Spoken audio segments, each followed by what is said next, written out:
Sapocrate, le prophète de la sape. Pourquoi avez-vous eu envie de créer ce concept sapocratie? Mon cher ami, en tant que prophète, un prophète ne peut pas être animé des envies ni d'aucun autre vice quelconque. Un prophète est animé par un amour désintéressé.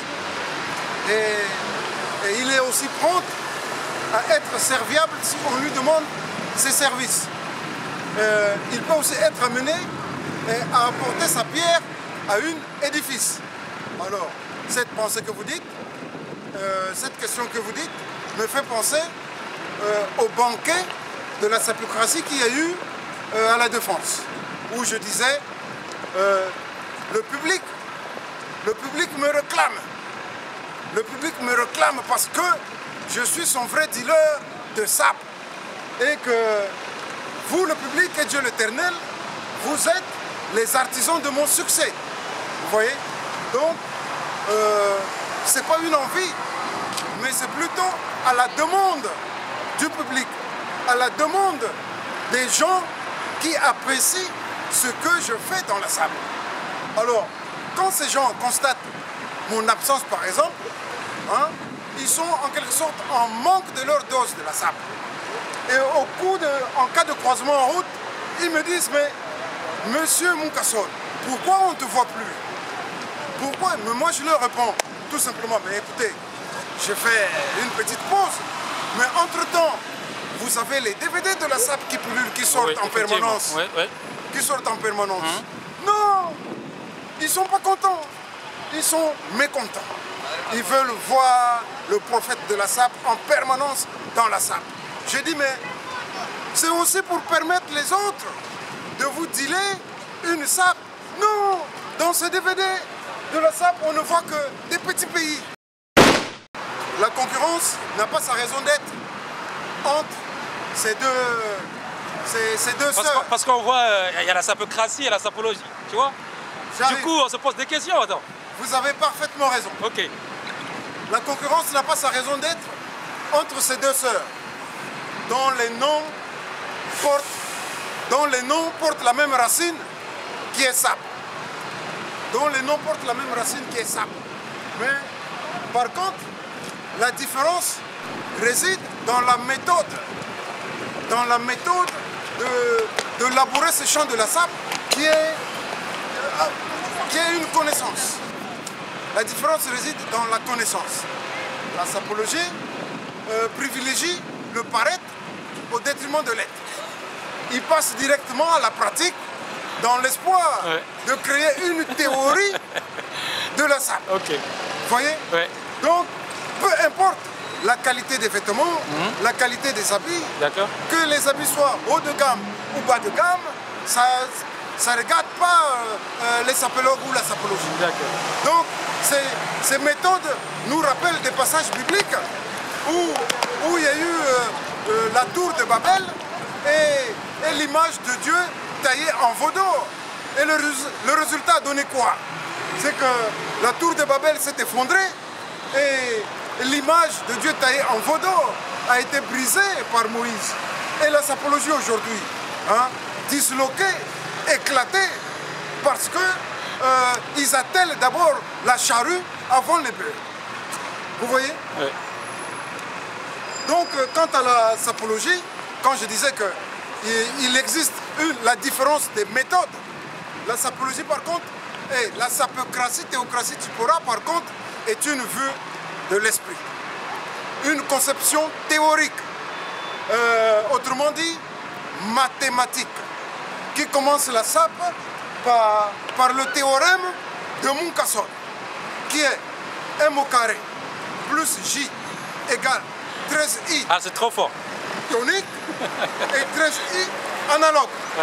Alors, 13I tonique signifie que costume ou pas costume, les quatre tons que sont veste, chemise, cravate, pochette, doivent être accordés par les couleurs contrastantes et opposées. Alors, quant à 13I analogue, graisse analogue signifie que pantalons, chaussettes et chaussures qui est le cinquième ton, doivent être les couleurs d'une seule famille. Vous voyez? Ça, c'est déjà une théorie valable qui consiste en s'appuyant sur la psychologie des couleurs. Donc des démarches qu'on ne voit pas dans d'autres courants en général de la SAP. Pas forcément la sapologie. Vous me suivez? Et qu'est-ce que les gens, quand ils vous voient dans la rue, ils vous reconnaissent, qu'est-ce que vous dites? L'échange. Parce que le fait que tu es le créateur de la sapocratie, c'est grandiose quand même. Ça, vous avez tout à fait raison. Ah ouais. L'échange est plutôt consensuel, sympathique, drôle, enrichissant et prolifique. Sympathique, quand ils me voient, ils aimeraient que je reproduise les effets qu'ils ont vus à la télé ou dans des vidéos. Et c'est là où c'est un peu drôle. Mais maintenant, quant à ce que ça soit enrichissant, vous savez, la SAP congolaise en général, nous les sapeurs, jadis, nous étions plus décriés qu'estimés. Et aujourd'hui, nous avons inversé la tendance. Aujourd'hui, nous sommes plus estimés que décriés. Vous voyez? Donc c'est pour cela, quand les gens me rencontrent dans la rue, c'est vraiment la joie. Et j'ai le sentiment d'être l'un des pionniers parmi tout le monde qui a contribué à ce que la SAP aujourd'hui soit à son apogée. Que la SAP aujourd'hui baigne dans son âge d'or. Et comment vivez-vous votre succès?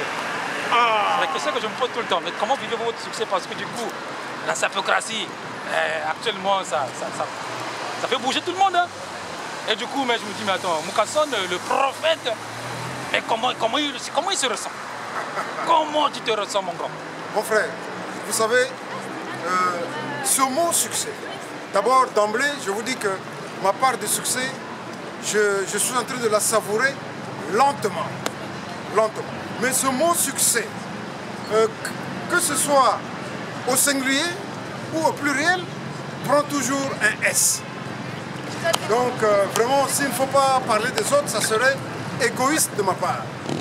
Donc je vous dis que ma part de succès, je suis en train de la savourer lentement.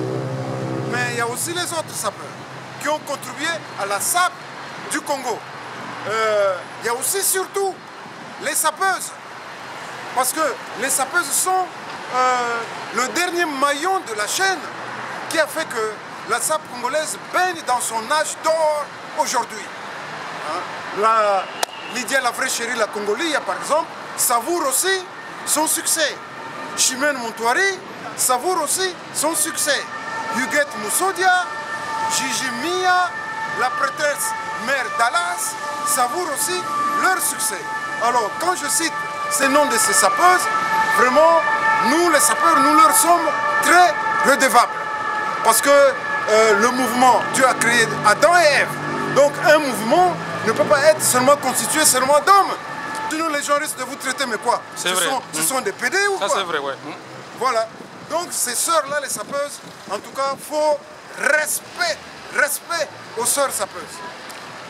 Voilà. Est-ce que vous rêvez de tout ça quand vous étiez jeune, quand vous étiez petit, quand vous étiez enfant? Mon frère, je pense que depuis qu'on a commencé...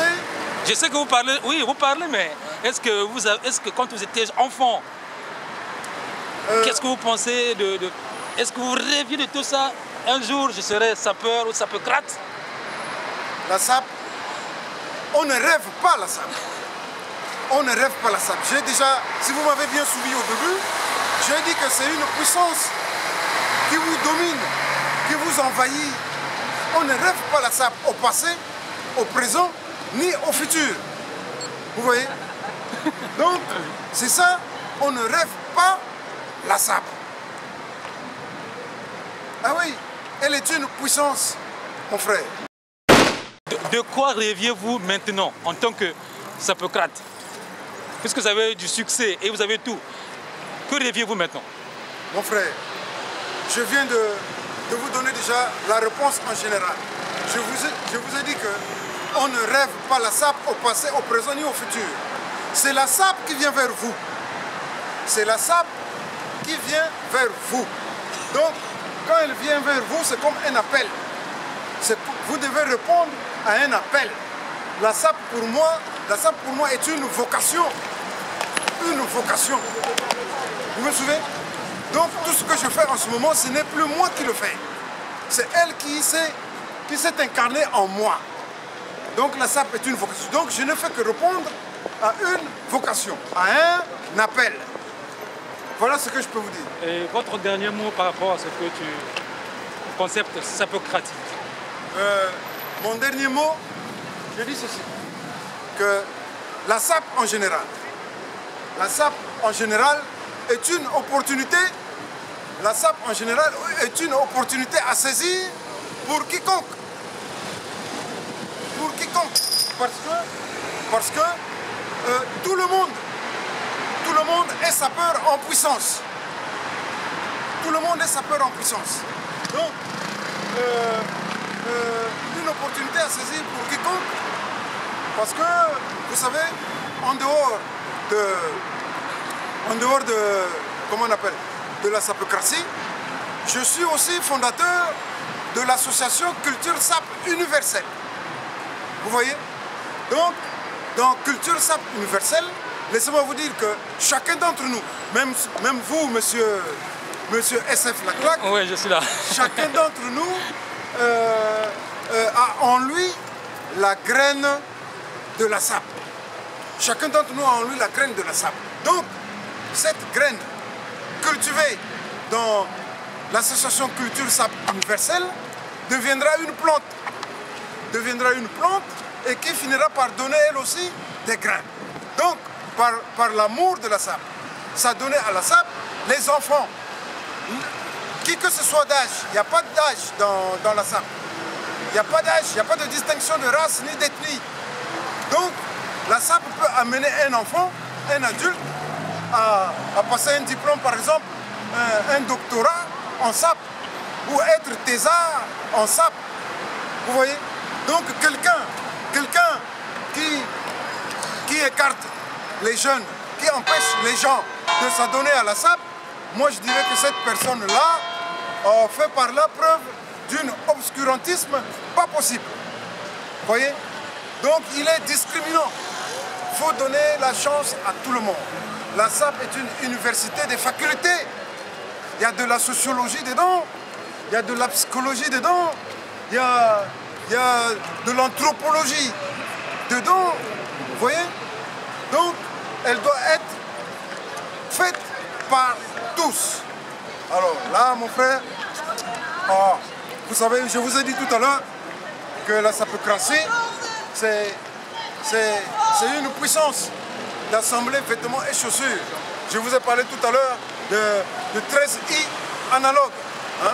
Donc, la coutume veut que une théorie soit suivie de la pratique. Donc, ce qui va me pousser à donner au public, qui est le poumon de la SAP, son dessert. Le dessert que le public affectionne. Ce qui revient à dire que nous rentrons maintenant dans le culte de la sapocratie, théocratie, Tchipora.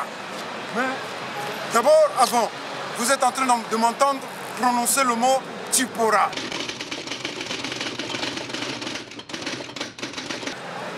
Monsieur Serge Fabius. Mais Tchipora, c'est quoi? Tchipora, je vais te poser une question aussi. Tchipora. Voilà. Depuis que tu as commencé Tchipora. Voilà. Qu'est-ce que ça veut dire? Alors, Tchipora, c'est l'épouse de Moïse dans la Bible. Dans Exode, chapitre 2. Et un peu plus loin, on retrouve le même nom dans Exode, chapitre 18. Alors, ce que les gens ignorent, c'est que Tchipora, l'épouse de Moïse, était une femme noire. D'après mes sources d'information, on dit d'elle très noire de peau. Vous voyez? Donc, La suite, vous connaissez. Elle a donné à Moïse 2 enfants métis, Gershom et Eliezer. Et ce qui n'est pas mentionné, c'est que cette dame savante, elle savait lire l'ordre des étoiles. Elle savait définir l'origine des événements catastrophiques. Donc, ce qu'on ne dit pas d'elle, c'est qu'elle fut la seule femme dans la Bible à avoir circoncis son fils Eliezer. Vous voyez? Donc c'est Tsipora, j'immortalise Tsipora. Vous savez, moi, je ne suis pas croyant, parce que la religion est l'opium du peuple. Mais je ne suis pas athée. La preuve, j'ai baptisé mon style de s'habiller du nom de théocratie, qui signifie Dieu. Alors, je pense que vous avez compris la signification du mot Tsipora. J'immortalise l'épouse de Moïse qui fut une femme noire. Hey, n'allez pas chercher, hein, n'allez pas ouvrir vos Bibles. Ce n'est pas mentionné. Vous savez très bien que traducteur est traître. Voilà. Maintenant,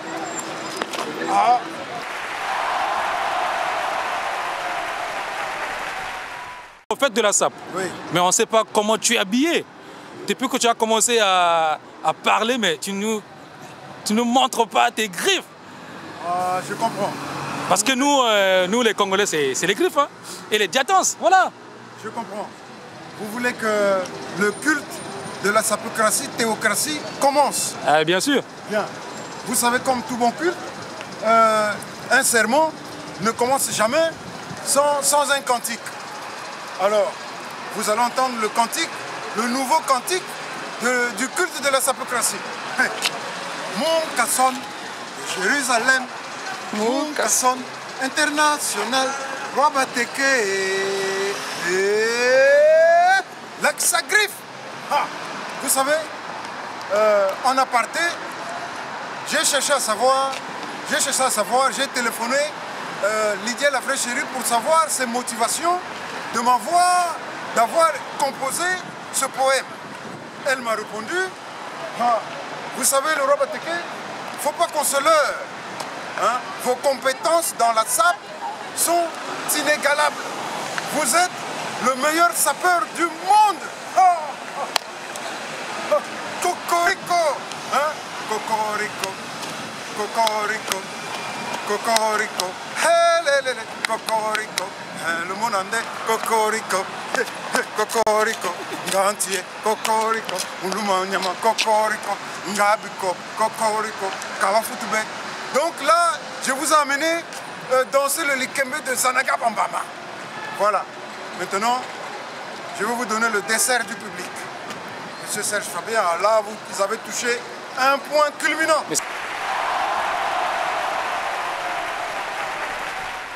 Bon.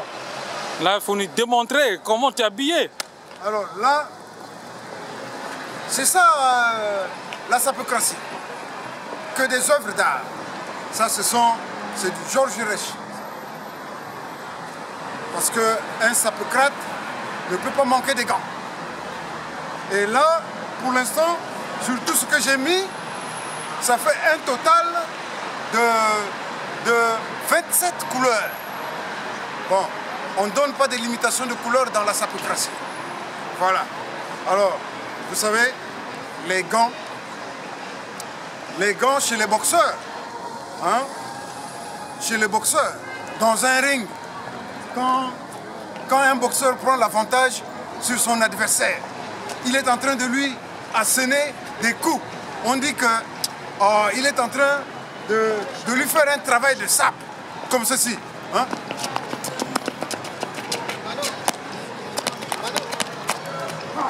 Voilà.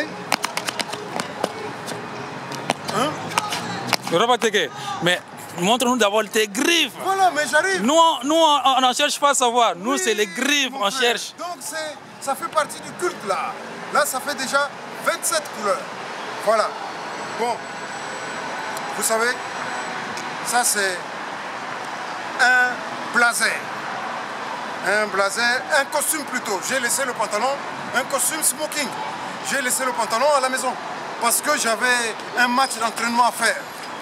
Hein? Donc c'est du satin. le satin, avec revers en pointe. Avec revers en pointe drapé de la soie d'Asie et d'Amérique. Et c'est du... Hein, Serge Fabien. Là, tu es content, là? Ah, je suis très content. Le rhum a été en pleine démonstration sur Paris.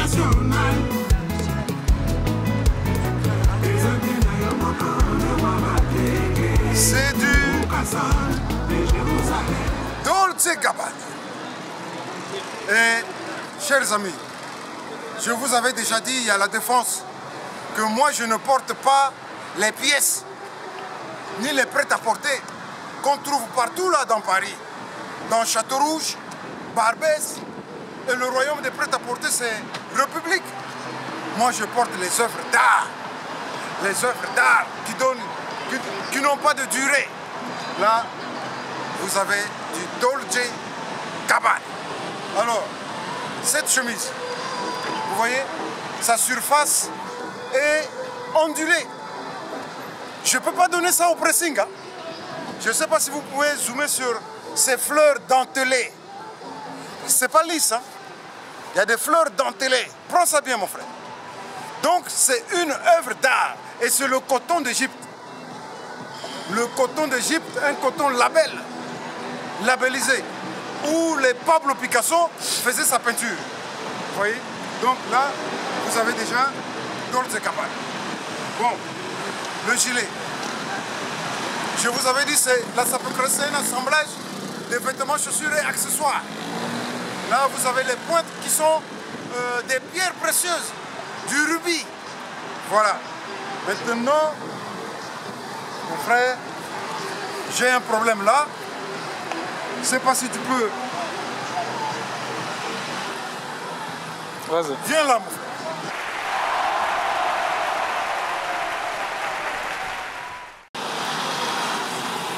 Tu dois faire le tour de cette chaussure. C'est de l'alligator. Il mesure 130 mètres. L'alligator. 130 mètres. Et il a failli finir un village des Indiens Sioux. Il a fallu 37 jours pour le traquer.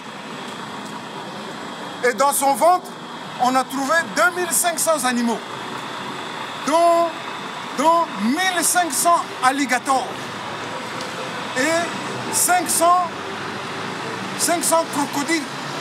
Il a un problème avec les alligators et les crocodiles. Il les avalait. Et dans son ventre, on a trouvé 250 humains, 137 mètres de long. C'est de l'alligator. Je suis le seul qui a amené l'alligator dans la sape congolaise. Donc, vous avez vu l'alligator.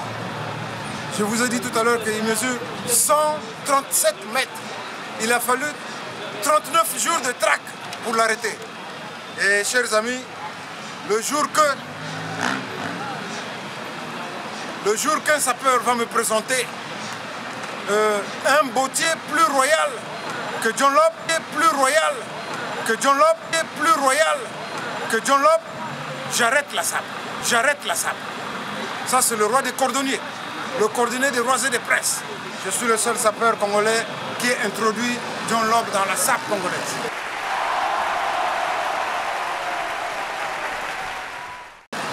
Vous voyez? Bon, c'est pas fini, chers amis. Donc, il faut mettre le masque. Quand on va rendre visite à la déesse Sape là-bas dans le monde idéosphère, hein, faut se couvrir, chers amis. Hein? Je vous avais dit que je ne porte pas les pièces. Moi, je porte les œuvres d'art. Voilà. Tu voulais les griffes? Hein? Mon cher ami, Yaouyai, Sapiango, Yaouyai. Eh, faut pas blaguer. Hein? dont le meilleur sapeur du monde est parmi vous. Hein? Que voulez-vous que je vous dise d'autre?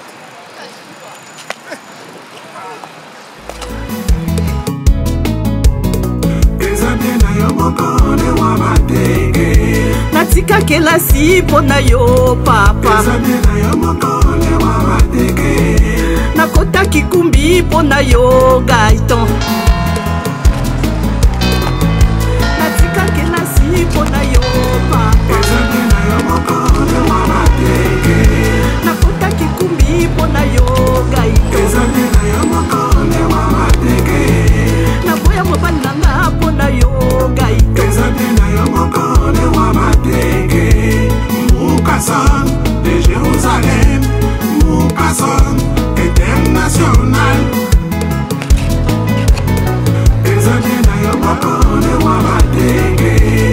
Moucasson de Jérusalem, Moucasson international.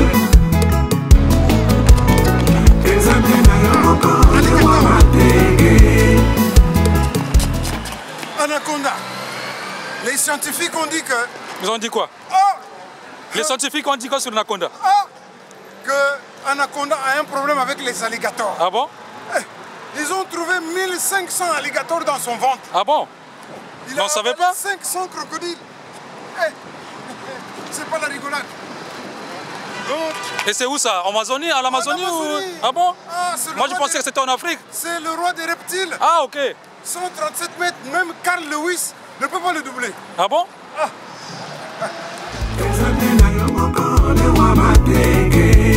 Moucasson de Jérusalem, Moucasson international. Ezabena yo mokone wa bateke.